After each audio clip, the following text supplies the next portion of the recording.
Welcome to the Genius Factory. Enjoy the video. You start by confirming basics: fresh batteries, TV powered on, and remote near the set. Now put the TV in pairing mode by pressing the home and return buttons together for 3 seconds on compatible remotes. Once done, the TV will show a pairing prompt. Follow the on-screen confirmation. You do this because pairing establishes an encrypted link and enables smart hub controls. If the prompt doesn't appear, cycle power and try again. This forces the TV to rediscover the remote. You now move into the detailed setup inside settings. Go to General, then input Device Manager to find the Bluetooth remote list or Universal Remote setup depending on your Samsung model.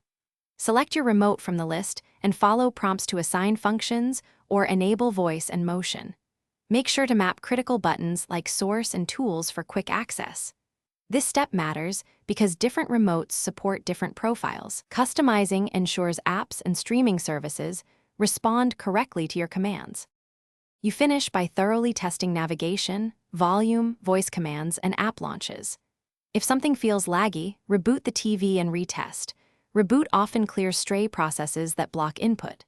For a stubborn remote, perform a factory reset by holding return and play/pause for 5 seconds, then repair. If problems persist, replace batteries, repair again, or use the Samsung SmartThings app as a temporary remote. This sequence narrows down hardware versus software causes, so you...